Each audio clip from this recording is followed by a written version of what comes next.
ॐ भूर्भुवः स्वः तत्सवितुर्वरेण्यं भर्गो देवस्य धीमहि धियो यो नः प्रचोदयात्। ओम सद्गुरु चरण कमलेभ्यो नमः। सभी आत्मीय बंधुओं को सादर प्रणाम। सभी का बहुत बहुत स्वागत है ऑनलाइन दैनिक स्वाध्याय के 696वें एपिसोड में। प्रस्तुत पुस्तक है साथियों जीवन की सर्वोपरि आवश्यकता आत्मज्ञान। कल हम लोगों ने इसका एक अध्याय पूर्ण किया था कि मन को अधिकार नहीं, आत्मा को अधिकार दें, आत्मा को प्राथमिकता दें। ये बहुत ही महत्वपूर्ण अध्याय था। और अब आज एक नया अध्याय, मनुष्य और उसकी महान शक्ति, इसी पुस्तक के अंतर्गत।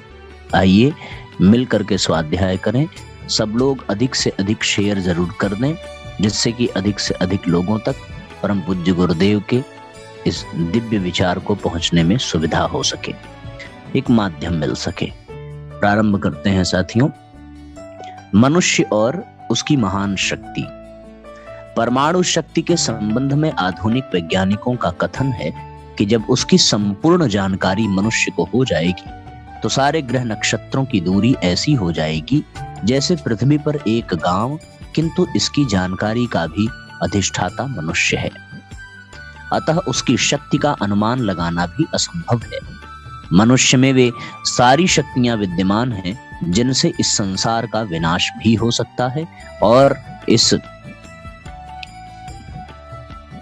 संसार का विनाश भी हो सकता है और निर्माण तो इतना अधिक हो सकता है उसका एक छोटा सा रूप सुरम्य धरती को ही देख सकते हैं। मनुष्य विधाता की रचना का सर्वश्रेष्ठ चमत्कारिक प्राणी है। अब व्यवस्थित धरती को सुव्यवस्थित रूप देने का श्रेय उसे ही प्राप्त है। ज्ञान, विज्ञान, भाषा, लिपि, स्वर आदि की जो विशेषताएं उसे प्राप्त हैं, उनसे निसंदेह उसकी महत्ता ही प्रतिपादित होती है। मनुष्य इस संसार का समग्र संपन्न प्राणी है। महर्षि व्यास ने इस संबंध में अपना मत व्यक्त करते हुए लिखा है, गुह्यम ब्रह्म तदिदम ब्रवीमि न ही मानुषात श्रेष्ठ तरम ही किंचित। मैं बड़े भेद की बात बताता हूँ कि मनुष्य से बढ़कर इस संसार में और कुछ भी नहीं है। वह सर्वशक्तिमान है, जहां चाहे उलटफेर कर दे, जहां चाहे युद्ध मारकाट मचा दे, जी में आए तो शांति और सुव्यवस्था स्थापित कर दे। कोई भी कार्य ऐसा नहीं जो मनुष्य की सामर्थ्य से बाहर हो। धन, पद, यश आदि कोई वैभव ऐसा नहीं जिसे वह प्राप्त न कर सकता हो। भगवान राम और कृष्ण भी मनुष्य ही थे, किंतु उन्होंने अपनी शक्तियों का उत्कर्ष किया और नर से नारायण बनकर विश्व में पूजे जाने लगे। मनुष्य अपने पौरुष से, विद्या, बुद्धि और बल से वैभव प्राप्त कर सकता है, देवत्व की उच्च कक्षा में प्रतिष्ठित हो सकता है, वह भगवान बन सकता है। उसकी शक्ति से परे इस संसार में कुछ भी तो नहीं है। शास्त्रकार का कथन है, यद ब्रह्मांडे तत्पिंडे, अर्थात जो कुछ भी इस ब्रह्मांड, इस संसार में दिखाई देता है, वह सभी बीज रूप से मनुष्य के शरीर में, पिंड में विद्यमान है। मनुष्य दीनहीन और पददलित तभी तक है जब तक वह अपने आप को पहचानता नहीं। तुलसीदास जी जब तक निकृष्ट जीवन व्यतीत करते रहे तब तक वे शोक संताप में डूबे रहे। किसी ने उन्हें जाना तक नहीं। बेचारे मारे मारे इधर से उधर घूमते रहे, किंतु जैसे ही उनकी आंतरिक शक्तियां प्रकाशित हुईं, तुलसीदास जी अमृत पुत्र हो गए, जन जन की वाणी में समा गए, संत बन गए, महात्मा हो गए। वाल्मीकि, अंगुलिमाल आदि की कथाएं सर्वविदित हैं। बिल्वमंगल सूरदास के नाम से प्रसिद्ध हुए। इसकी मूल में मानवीय अंतःकरण का विकास ही सन्निहित है। वह शक्तियां, वह सामर्थ्य प्रत्येक मनुष्य में हैं। अंतर केवल इतना है कि लौकिक कामनाओं से घिरा हुआ इंसान पारलौकिक संभावनाओं का विचार तक नहीं करता। इसी कारण वह छोटा है, तुच्छ है, निकृष्ट है। अपने प्रभाव से मनुष्य चेतना विहीन प्राणियों को भी नवजीवन देने की शक्ति रखता है। देश, समाज और राष्ट्र तक बदल डाले हैं उसने। मनुष्य सामाजिक जीवन का निर्माता है, उससे राष्ट्र को बल मिलता है। मानवीय शक्ति की एक चिंगारी से युग परिवर्तित हुए हैं, हो रहे हैं, और यह क्रम आगे भी युग युगांतरों तक चलता रहेगा। वह जिधर चलता है दिशाएं चलने लगती हैं, रुकता है तो सारा संसार निष्प्राण सा हो जाता है। मनुष्य ही संसार की गति, जीवन और प्राण है। वह न होता तो सारा संसार ऊबड़ खाबड़, अस्त व्यस्त और जड़वत पड़ा रहता। धरती पर यही प्राण बिखराता और विभिन्न प्रकार के खेल रचाया करता है। वैज्ञानिक आविष्कारों और औद्योगिक संस्थाओं की ओर दृष्टि घुमाने से उसकी महत्ता की बात और भी पुष्ट होती है। लगता है चाहे जब अणु आयुधों का प्रयोग करके वह सारी धरती को तहस नहस कर डाले, यह भी संभव है कि वह उसी शक्ति का उपयोग रचनात्मक कार्यों में करने लगे, तब तो स्वर्ग के सभी बहुमूल्य पदार्थ यहीं प्राप्त करने में कोई मुश्किल शेष न रहेगी। मनुष्य के अंदर भगवान का तेज, सृष्टि का सत्व, सिद्धियों के स्रोत देखकर उसे प्रभु का प्यारा कहने को मन करता है। लगता है कि इन्हीं विशेषताओं के कारण संसार के दूसरे प्राणी शारीरिक शक्तियों में प्रबल होते हुए भी उसे शीश झुकाते हैं। इतना होते हुए भी मनुष्य की यह दलित और गलित अवस्था देखकर एकाएक उसकी शक्तियों पर विश्वास नहीं होता। इसका एक ही कारण है कि लोग सुख प्राप्ति के साधनों में भटक जाते हैं और अपनी शक्तियों से वंचित बने रहते हैं। सुख और शक्ति का मूल है मनुष्य की आत्मा। जब तक वह आत्म साक्षात्कार नहीं कर लेता, तब तक उसकी शक्ति ऐसी ही है जैसे घर में अपार सोना गड़ा है, पर वह किस स्थान पर कितनी गहराई पर गड़ा है इसका ज्ञान न होने पर उसे उस सोने की कोई उपयोगिता नहीं रह जाती। आत्मा ही सिद्धियों की जननी है। ब्रह्म तादात्म्य का कारण और माध्यम भी वही है। उसे पहचाने बिना मनुष्य शक्तिवान नहीं हो सकता। इसके लिए मनुष्य को साधना, स्वाध्याय, संयम एवं पारमार्थिक जीवन का अभ्यास करना पड़ता है, तभी उस शक्ति का अभ्युदय होना संभव हो सकता है। आत्मज्ञान प्राप्त करने के लिए कुल, देश और काल का कोई बंधन नहीं है। अपनी श्रद्धा, निष्ठा, विश्वास, लगन और तत्परता के बल पर हीन कुल उत्पन्न व्यक्ति भी आत्मोद्धार कर सकता है। आजामिल, गुह, रैदास और कबीर आदि संतों के जीवन से यह प्रमाणित होता है कि आत्मज्ञान प्राप्त करने के लिए वर्ण व्यवस्था बाधक नहीं है। जीवन शोधन के द्वारा नीच कुल में उत्पन्न व्यक्ति भी सवर्णों जैसी आध्यात्मिक स्थिति प्राप्त कर सकता है। इसी प्रकार सतयुग, द्वापर, कलयुग की सीमाएं भी इस मार्ग में रुकावट नहीं डालती। हमारे पूर्व पुरुष अनंत शक्तियों के स्वामी थे। यह उत्तराधिकार किसी न किसी रूप में हमें भी प्राप्त है और आगे भी यह क्रम सदैव इसी भांति चलता रहेगा। संस्कृत, शिक्षा और सदाचार के अनुरूप कुल और काल में आत्मज्ञानी पुरुषों में न्यूनाधिक्य तो हो सकता है, किंतु यह परिस्थितियां उनके प्रतिबंधित नहीं है। आत्म परिष्कार निसंदेह एक प्रकार का तप। इससे कई व्यक्ति अपनी असमर्थता प्रकट करने लगते हैं। बचाव के लिए यह कहा करते हैं, हमारी तो अब अवस्था नहीं रही, या हम अब बुढ़े हो गए तो मन भी नहीं लगता, या हम तो अभी नवयुवक हैं, अभी हमारे हंसने खेलने के दिन हैं। धर्म कर्म की बातें तो वृद्धावस्था में चलती हैं आदि, पर इसलिए वस्तु स्थिति बदलती नहीं। आत्मा जन्म मरण रहित है, उसे न बुढ़ापा आता है न मृत्यु होती है। प्रत्येक परिस्थिति में वह एक सा होता है। ऐसा न होता तो ध्रुव 5 वर्ष की अवस्था में पूर्णता प्राप्त न करते। जगत गुरु शंकराचार्य ने 31 वर्ष की अवस्था में ही वह कार्य पूरा कर दिखाया था, जो कोई 100 वर्ष का व्यक्ति भी नहीं कर सकता था। संत ज्ञानेश्वर ने 15 वर्ष की अवस्था में गीता की सुप्रसिद्ध ज्ञानेश्वरी टीका लिखी थी। अमेरिका के प्रख्यात आविष्कारक एडिसन जर्जरावस्था के बाद तक सृष्टि के महत्वपूर्ण रहस्यों को खोजने में लगे रहे और सफलता पाई। आत्मोन्नति के मार्ग में आयु का कम या ज्यादा होना बाधक नहीं है। आवश्यकता केवल अपने संस्कारों के जागरण की होती है। उन्नतिशील होना पूर्णतया भाग्य पर भी निर्भर नहीं है। विचार पूर्वक देखने से यह पता चलता है कि परमात्मा से जो साधन मनुष्य को मिले हैं वे प्रायः समान हैं। हर किसी को दो हाथ, दो पैर, नाक, आंख, मुख आदि एक जैसे मिले हैं। विचार विद्या आदि के साधन भी प्रत्येक मनुष्य अपनी लगन के अनुसार प्राप्त कर सकता है।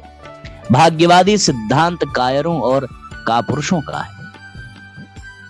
पुरुषार्थ एक भाव है और उसका कर्ता पुरुष है, अर्थात मनुष्य अपने भाग्य का निर्माण अपने पौरुष से करता है। अपनी पूर्व असमृद्धि से किसी को अपनी क्षुद्रता स्वीकार नहीं कर लेनी चाहिए। बलवान आत्माएं प्रतिकूल दिशा में भी उन्नति करती हैं।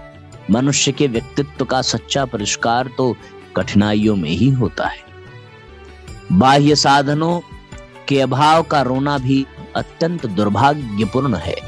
आपके पास फाउंटेन पेन नहीं है तो क्या इससे लिखने का काम रोक देना चाहिए? आप होल्डर से भी काम चला सकते हैं। कलम या पेंसिल ही इस्तेमाल कर लें तो क्या हर्ज है? मनुष्य साधनों का दास नहीं है, वह साधन स्वयं बनाता है। धन स्वतः पैदा नहीं होता, किया जाता है। इसलिए निर्धनता पर आंसू बहाना हम अकर्मण्यता मानते हैं। उद्योगी पुरुष तो 1000 हाथ कुआं खोदकर भी पानी निकाल लेते हैं। आत्मशोधन भी किसी साधन के अभाव में रुकता नहीं है। यदि अपना मनोबल कमजोर न हो तो गई गुजरी अवस्था में भी आत्मकल्याण का मार्ग प्रशस्त किया जा सकता है। कितना महत्वपूर्ण सूत्र है साथियों। मनुष्य के जीवन की महत्ता को यहाँ पर परम पूज्य गुरुदेव दर्शाते हैं कि आज इस दुनिया में जो कुछ भी श्रेष्ठ है वो केवल और केवल मनुष्य की विभूतियों के कारण, मनुष्य की उपलब्धियों के कारण, मनुष्य की शक्तियों के कारण है। फिर गुरुदेव लिखते हैं कि बहाने बनाना छोड़ें। बुढ़ापे में तकलीफ का बहाना, जवानी में खेलने कूदने का बहाना, ऐसे ऐसे करके जीवन बेकार हो जाता है। पर ध्रुव आदि जितने भी भक्त हुए, उन्होंने यदि बचपन में ही पूर्णता को प्राप्त कर लिया और अति बुजुर्ग और अति बीमार होने के बावजूद भी एडिशन ने सृष्टि के रहस्यों को जानने में अद्भुत सफलता पाई, तो फिर साथियों यहाँ पर अवस्था का कोई अस्तित्व ही नहीं रह जाता। आत्मा की कोई अवस्था नहीं। आत्मा न मरती है, न जन्म लेती है, न वृद्ध होती है, न वो युवा है। ऐसी स्थिति में हम विचार करें तो सारी चीजें सभी कोई किसी भी समय में कभी भी कर सकते हैं, इसमें कोई दो राय नहीं है। जीवन के अंतिम क्षण में 80 साल पूरे होने के बाद गोस्वामी जी ने रामचरितमानस जैसे ग्रंथ का शुभारंभ किया और उन्होंने उसे लिख करके लिपिबद्ध करके रख दिया। आज वो ग्रंथ समाज के कल्याण के लिए अद्भुत अकल्पनीय योगदान देता है। जेते तुलसी न तारे तेते नभ में न तारे हैं। जितना तुलसी ने तार दिया अपने रामचरितमानस से, उतना तो तारे आकाश में भी, आसमान में भी नहीं देखने को मिलते। बस इतनी सी बात यहाँ पर कही जा रही है। अगले पंक्ति में पूज्य गुरुदेव लिखते हैं, अपनी इच्छा शक्ति दृढ़ हो तो स्थान, संगठन आदि के अत्यंत छोटे अभाव भी आत्मोत्थान में बाधा पहुंचा नहीं सकते। संसार के अधिकांश महापुरुषों ने तो आत्मज्ञान प्राप्त करने के लिए अपनी सुख सुविधाओं का त्याग भी कर दिया था। एक दृष्टि से भौतिक संपन्नता आध्यात्मिक विकास में बाधक मानी गई है, क्योंकि इससे मनुष्य की चेष्टाएं अंतर्मुखी नहीं हो पाती। मनुष्य सांसारिक विषय वासनाओं में ही फंसा रहता है। हमारे ऋषियों ने इसीलिए यज्ञीय जीवन की परंपरा को जन्म दिया है। वे स्वयं त्यागमय जीवन जीते थे, ऐसा ही आदेश वे हमें भी दे गए। उनके पास करने का, उनके ऐसा करने का एक ही उद्देश्य था कि मनुष्य अपनी आवश्यकताएं बढ़ा करके आत्म कल्याण के मार्ग से कहीं विचलित न हो जाए। योग वासिष्ठ में कहा गया है कि मनुष्य अपनी आत्मा के दर्शन हेतु अपनी ही शक्तियों को प्रयुक्त करे। कोई बाह्य शक्ति आपकी सहायता नहीं कर सकती। यद्यद् दासद्यते किंचित् केनचित् क्वचिदेव ही स्वशक्ति संप्रवृत्या यल्लभ्यते नान्यतः क्वचित्। अर्थात मनुष्य यदि कुछ प्राप्त करता है तो अपनी ही शक्तियों के द्वारा, बाहरी साधन सीमित सहायता मात्र दे सकते हैं। इसी प्रकार संत इमर्शन का कथन है, मनुष्य अपनी सहायता आप ही कर सकता है। जिन सद्गुणों के आधार पर मनुष्य उन्नति के पथ पर अग्रसर होता है, उनमें से प्रमुख है आत्मविश्वास। अंग्रेजी के प्रमुख कवि टेनीसन ने लिखा है, जीवन शक्ति संपन्न हो सकता है यदि हम में आत्मविश्वास, आत्मज्ञान और आत्मसंयम हो। मनुष्य व्यर्थ ही लौकिक कामनाओं में डूबा रहता, इससे उसका कोई भी प्रयोजन पूरा नहीं होता। मनुष्य का ध्येय इससे शरीर सुख तक ही सीमित हो जाता है। किंतु जब वह ये विचार करने लगता है कि शरीर जड़ और चेतन शक्तियों का सम्मिश्रण है, तो उसकी आध्यात्मिक आस्था जागृत होती है। इसी का नाम आत्मविश्वास है। इसी से आत्मक्षुद्रता का निवारण होता है। संकल्प कर लेने मात्र से ही सफलता नहीं मिल सकती, इसके लिए क्रियाशील होना पड़ता है और संयमित जीवन द्वारा शारीरिक शक्तियों को गतिशील रखना पड़ता है। सौंदर्य लहरी में जगतगुरु शंकराचार्य ने लिखा है, शिवः शक्त्या युक्तौ यदि भवति शक्तः प्रभवितुम न चेदेवं देवो न खलु कुशलः स्पंदितुमपि। अर्थात संकल्प सिद्धि के लिए कर्म करना पड़ता है। कर्म का आधार शक्ति है, तभी सामर्थ्य बनती है। शक्ति ना हो तो क्रियाशीलता भी न रहेगी। इस प्रकार मनुष्य जब धीरे धीरे अपने दोष दुर्गुणों को हटाकर श्रेष्ठ संस्कारों को धारण करने लगता है, तो उसके जीवन में दृष्टिकोण में स्वभावतया परिवर्तन होने लगता है। भोग विलास की लालसा मिट भी जाती है और आत्मज्ञान की इच्छा बलवान होती जाती है। वैसे ही साधन भी मिलते जाते हैं और जीवन क्रम सरलता पूर्वक लक्ष्य प्राप्ति की ओर अग्रसर होने लगता है। जीवन यह साधन बाह्य नहीं होते, वरन आंतरिक विशेषताएं ही होती हैं। सत्य, अहिंसा, प्रेम, त्याग, सेवा, आशा, उत्साह, धैर्य, स्वाध्याय, संयम, सदाचार आदि के द्वारा उसका परिष्कार होकर शुद्ध, निर्मल तथा पवित्र आत्मा के दर्शन होने लगते हैं।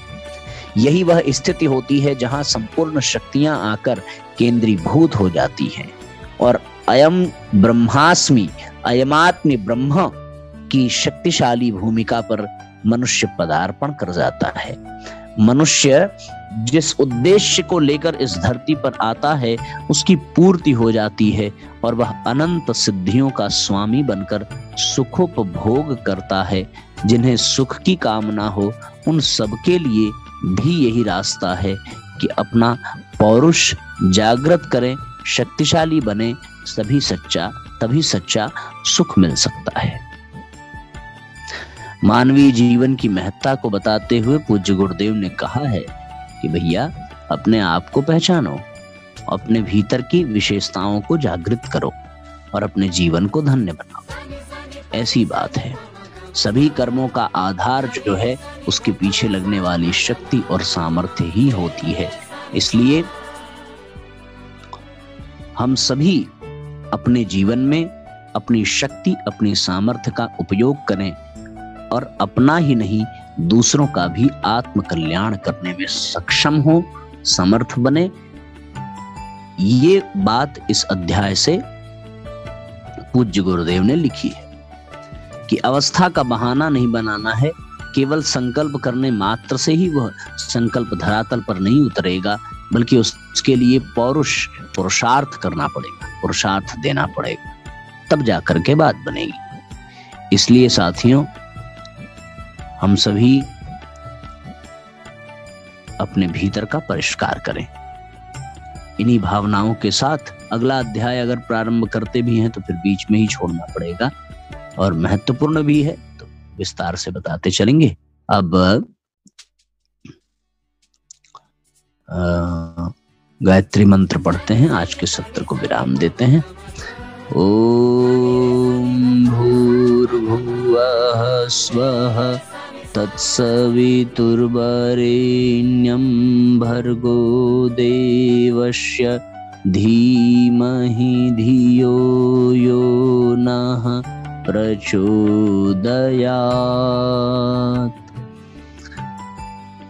साथियों, सबको बहुत बहुत प्रणाम।